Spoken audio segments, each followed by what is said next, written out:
Hello everyone, myself my Dr. Sheera. Welcome to my YouTube channel UC Medico. I'm here to help you and guide you for your upcoming examination INICT November 2022 and NEET PG 2023. In this video, we are going to discuss about the pharmacological must-know points, and I already provided the PDF on my Telegram channel. If you are new, kindly join my channel. The link is in the description below. So let's start. And one important thing I want to say that I'm going to be quick because I know it's my handmade notes. Sometimes it's being difficult to you to read some others' handmade notes in such a bad handwriting manner. Okay, so one tip for you at the end of the video. Okay, I will give one important tip at the end of the video. Let's start the video. So here you can see about the two drugs, that is the ranolazine and trimetazidine.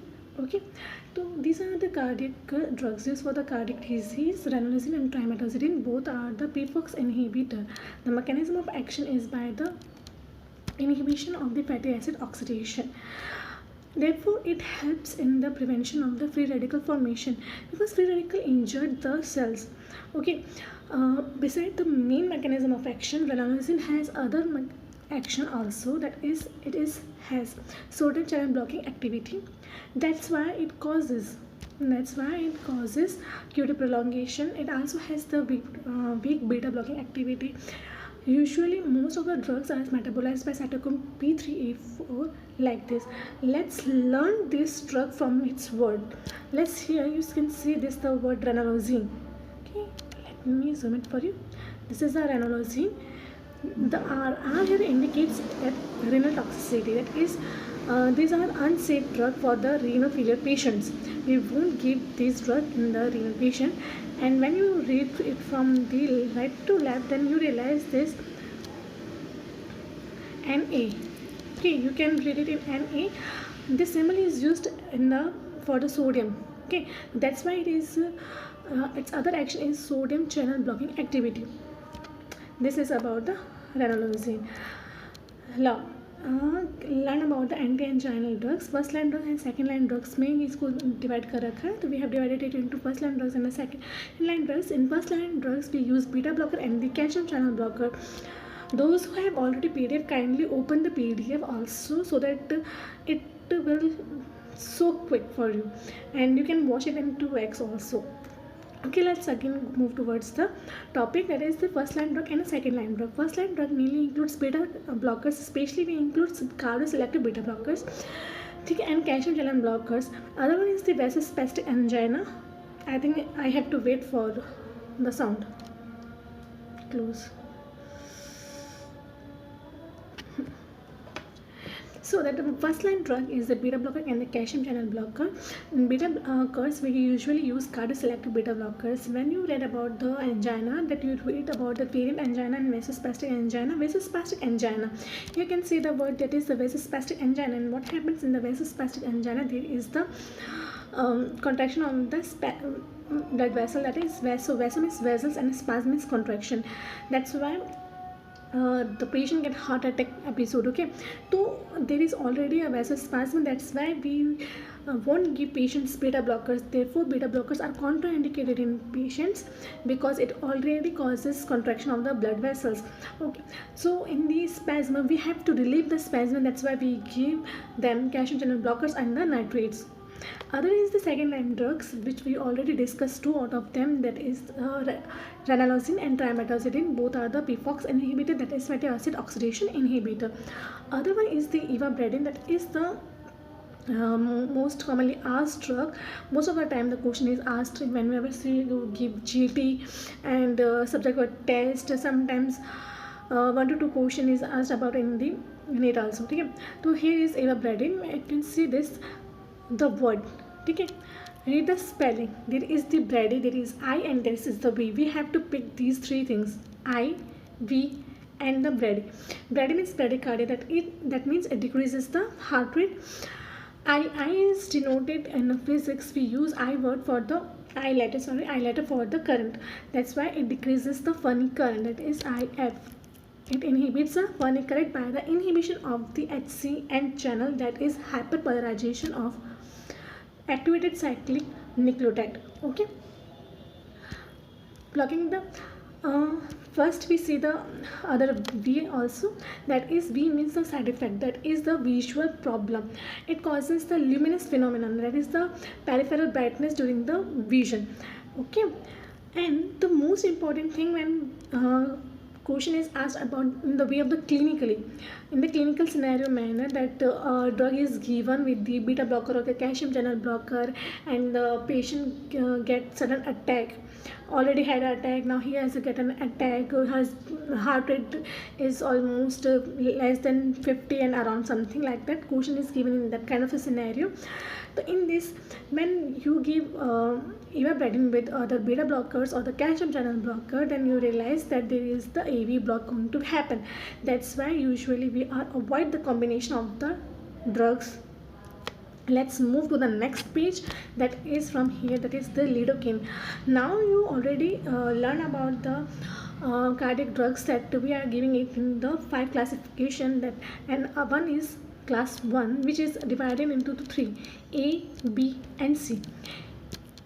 Okay, A is the sodium and potassium channel blocker, both blockers. B is only sodium blocker, while the potassium opener. C is only sodium channel blocking activity. And lidocaine is belong to the B, 1B. Okay. Lidocaine is belong to the class 1B, and the specific point learned from here, that is it is basic drug which bind to the alpha-1 acid glycoprotein, that is the acidic compound. Its clearance depends upon the hepatic blood flow. Okay, whenever there is a condition when the clearance decreases, that means the amount of the lidocaine will increase in the blood. That's why we have to decrease our dose accordingly. Whenever there is an attack of the MIN, the burn or the trauma, then you realize the compound, that is the alpha-1 acid glycoprotein, is enormously increased in the blood. And when you will able to, when you want to give the lidocaine drug, then you realize that it won't affect that much, that at that dose the drug has to used. So that drug has to give that क्या बोलते हैं उसको, benefit and whatever. Okay. So it won't able to give that, because the amount of the alpha-1 acid glycoprotein increases, so the number of the bonding drug is increased, whether the free drug is less. The effective component is the free drug, as you all know. That's why we have to increase the dose in MI or the burn or the trauma patient. I hope you remember all these things. Kindly revise them on the regular basis so that it retain, because the pharma, biochem, these are the subjects which are easily forgettable. You have to read them a lot of time. Okay, let's see about the next one, that is giving about the thiazide. So let's see about the diuretics and the thiazide diuretics in the furosemides and all this. Usually when you see that in the kidney patient and there is a lack of the urine output, you give them furosemide. Loop diuretics you are given, because furosemides are those drugs which are working on the secondary patient, that means that furosemide is actively participate in the damaged renal. Okay, when we give thiazide, it won't affect, because for the effective thiazide we have to need proper renal function. But there are 2 exceptions, that is the metalazone and the indapamide. Okay, you can give when there is the renal function compromise, you can give them. Okay, let's see about the next one, that is the Damoxycycline, that is the tetracycline. When you read about the side effect of the tetracycline, then you realize that the side effect is the diabetes insipidus. Okay, there are many side effects of the tetracycline. I think I won't able to recall that. Photosensitivity related side effect which has maximum action, that is also an important question. Right now I'm forgetting this, sorry for that. Let's continue. Okay, so its effect is this diabetes insipidus. So when there is a side effect of something, diabetes insipidus, that means that drug can be used in SIADH patients, because there, in diabetes insipidus there is increase in the urination, while in SIADH there is retention of the water. Okay, because I'm saying this because it causes hyponatremia. First eunatremia, then it leads to the hyponatremia. So the mechanism of action is about the, and tetracyclines, when you read about that it act on the 30S ribosome. These are the two antibodies which act on the 30S ribosome, other are act on the 50S ribosome. Okay, tetracycline and aminoglycosides, these are the two antibiotics. Okay, yeah, you can remember the side effects from the name of the Kapil. Renal function is affected, photosensitivity, liver toxicity, and I remember all this, only this much you can learn. Okay, you can learn from there, your notes. Let's there is an important, thiazide diuretics can be given if there is no proteinuria. That means वही renal function proper है कि नहीं है, इसका मतलब protein urea नहीं है, इसका मतलब ये है कि renal function comparatively proper है. Let's see about drugs which are causing, that is the next page. Drugs causing the SIADH, you can remember it from the CMC postal vein. There is nothing about A. You can remember this chlorpramamide, MAO inhibitors, carbamazepine, phenothiazine, oxytocin in high dose, not in the low dose or the normal dose, it is in high dose. And then SSRI, tricyclic antidepressant, vasopressin,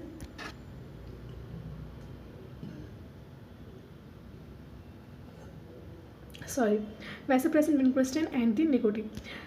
Up, let's see about that. These are the drugs which causes SIADH. That means we can use lithium and democlocycline in here, because both causes diabetes insipidus. Let's learn about the SIADH. What happens? There is a dilutional hyponatremia. I already told you that, because ADH acts on the V2 receptors through the enhances the number of aquaporins on the luminal side. Okay, from the basal to the luminal side, because this is also a question. Okay, from the collecting tubules collecting duct part of the nephrons of the kidney. So because of the overactivation of the V2 receptors, we have to need that kind of product which block the V2 receptor. That's why we use the V2 antagonists. These are the drug of the choice for the SIADH. That is lixivaptan. Vaptan is the suffix which are we used for these drugs. Mozavaptan, tolvaptan, cetovaptan, convaptan. Okay, tolvaptan is, these are the used orally, while the only is the convaptan, because it is here you can see IV.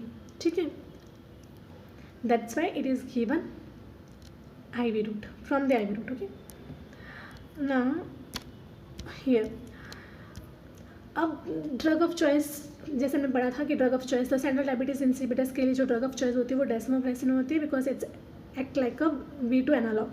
Then lithium induced, for the lithium induced diabetes insipidus we use the drug amiloride. Okay, remember it because it's also in a question. Renal diabetes insipidus, you already know that we use thiazides drugs, and these are the parts of the renal. Now other about the cholinergic drugs and something like that. Vasamicol, botulinum toxin, glycopyrrolate. Okay, these are the anticholinergic drugs. Malathion, this is an anticholinesterase. ठीक है, marathon is the एंटीकोलिनेस्ट्रेज, यानी that in एसिटिलकोलिनेस्ट्रेज के against काम करने वाली जो drug होगी वह है मैलाथियन, जो कि इसको इरिवर्सिबली ब्लॉक करेगी. When you already know about that function of the parasympathetic and sympathetic, then you realize that when you block the, wait a minute, sorry for the disturbance. Okay, let's continue. That anticholinesterase, and which blocks the acetylcholinesterase enzyme.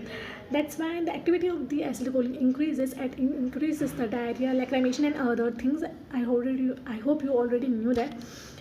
Okay, next is about the newest treatment and adrophonium. This one is the anticholinesterase water soluble. Okay, the galantamine, the drug which can cross the blood-brain barrier, that is used in the Alzheimer disease. What is going to be happening in Alzheimer? There is a decrease of the acetylcholine in Alzheimer disease. That's why we have to increase the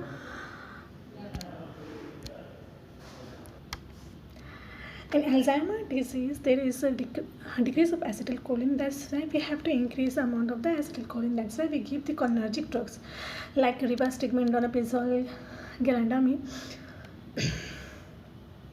and all kind of other cholinesterase inhibitor, that is the tecrine. What are the side effects of the tecrine like drug? That is T for toxic. You can remember this from like T toxic causes severe toxicity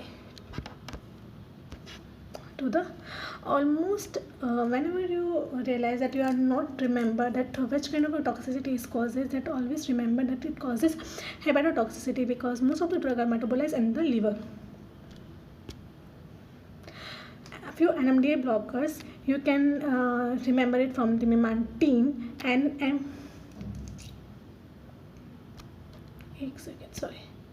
NMDA, memantine blocker, and memantine drug. Its use, it is important because many times the question is asked about the memantine in your GT. It is used for the moderate to the severe kind of the Alzheimer. You have to ask about, you have to give in the options like this, and all of the drugs are related to the Alzheimer disease, and indirectly the question is given about the moderate to severe kind of the Alzheimer condition. Then you have to choose the answer that which drug we have to given. Then our priority goes towards the memantine. Few other antibiotics, monoclonal antibodies are also discovered, that are the new drug which are going under the trial, that is bupinizumab, solanezumab, and crenezumab. This is the next page, and one thing I realized that the heading is maybe cut by myself. Let's in your notes or in your PDF you can also edit and write down here one thing. Sorry for this. Write down here that selective beta blockers means beta blockers with inhibition of the reuptake of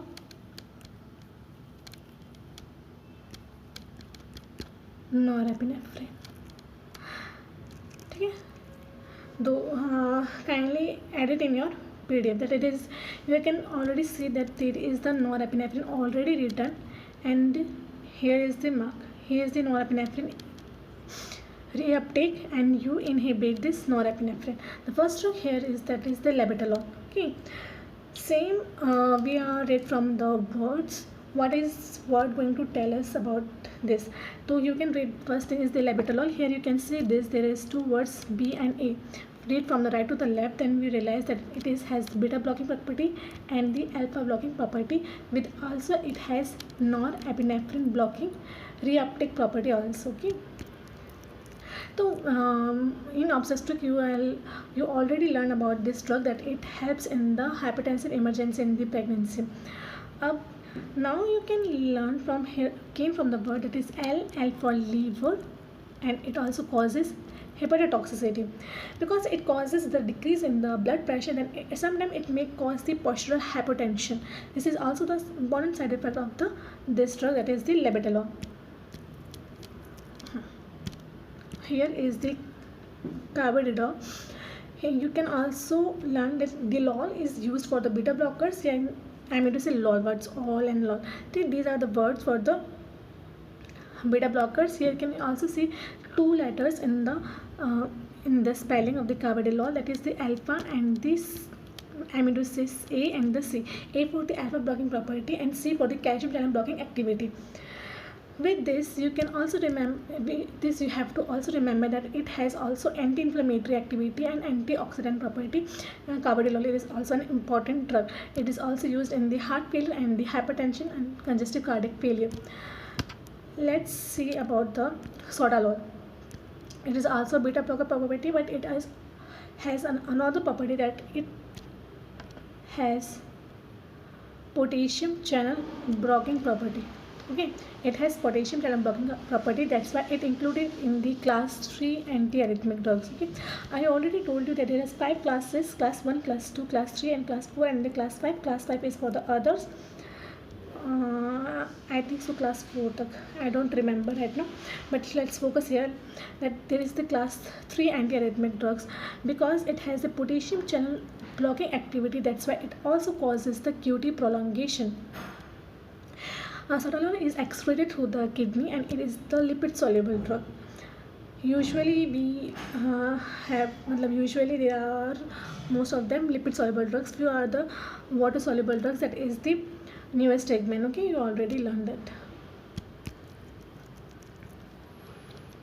No, first we complete our other beta blockers, that is betoxolol. Betoxolol is also says as B for beta blockers, and it is the cardioselective beta blockers. That's why beta 1.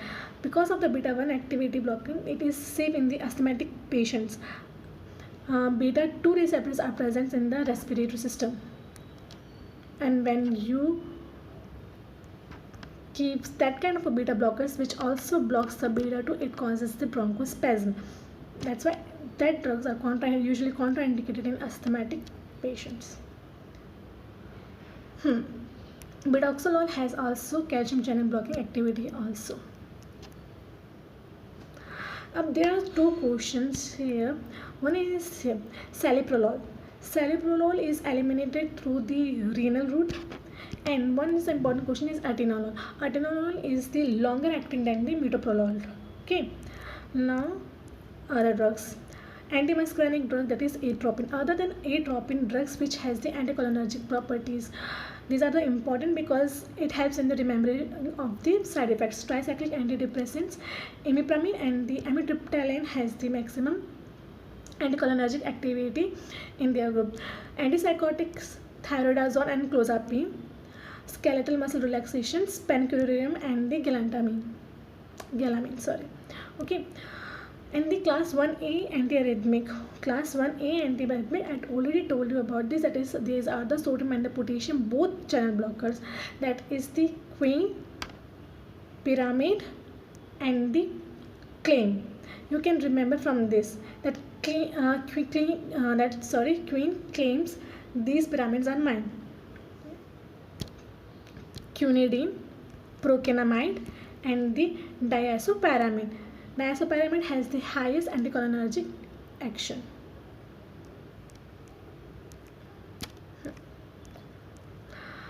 The other drugs also which have anticholinergic activity, that is first generation antihistaminics, that is promethazine has the highest anticholinergic activity. Meperidine and pethidine, amantadine. These are belong to the bloods, that is the anticoagulation drugs. Ticlopidine, clopidogrel, prasugrel. These are the P2Y12 blockers. Usually these are the irreversible blockers except one, that is ticagrelor. Okay? Ticagrelor. Grelor, already it has 2R. You can remember it from this, that it is only reversible drug. All the drugs are the irreversible drugs. And the cangrelor is given by the IV route. Prasugrel is the more efficacious, and all above drugs, ticlopidine, clopidogrel and the prasugrel, these are the prodrugs.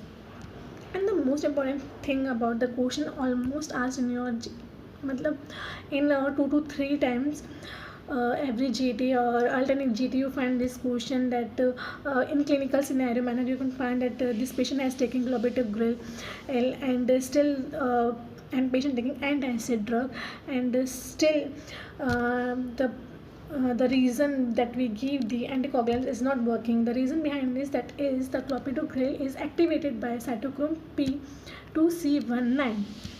And whenever the patient take omeprazole, especially omeprazole, what do omeprazole? Omeprazole inhibit this drug. By inhibiting the action of the cytochrome P2C19, indirectly inhibit the activity of the clopidogrel because it doesn't get activated. It remains in the prodrug form. Hereditary angioedema. Hereditary angioedema, the main action is due to the complement system activation. When the complement system overactivated, because there is no control on the complement system because of the deficiency of the C1 esterase enzyme, it will causes the hereditary angioedema. Usually you will see the patient with the picture like lips are so boggy and swelling like. Okay. So we have to give them Ruconest, which is an analog of C1 esterase. Other drugs you can give, and that is the kallikrein inhibitor. Example is acalonatide, aprotinin, and lenalidomide. Danosa, ACE inhibitors. Wait a minute. ACE inhibitors causes dry cough and angioedema because of the overactivation of the bradykinin. So we give the icatibant drug, which inhibits the bradykinin by the antagonist action of icabitant. Icabitant is act by the B2 receptor. Bradykinin 2. Sorry for the word. Here. Okay. This is done for now. The last I already told in the earlier in the mid of the video that I will give a tip that whatever the formula based things Pharma and PSM, kindly write down in a small pocket notebook or anything else, or somewhere stick on the wall, so that you will always going to the remember this. I usually prefer this kind of a pocket notebook, and I write down all the PSM formula in here. So it being so easy, sometimes it's become like a fun like thing that I am going to read small notebook. Yeah, जल्दी फटाफट सब कुछ हो जाता है. So this is the today's session. In the next session we are discussing about the next remaining pages. These videos are going to be of the around 15 to 20 minute session only. I'm not going to take so longer. That's why we do this pharmacology session in the parts. Okay, thank you, bye.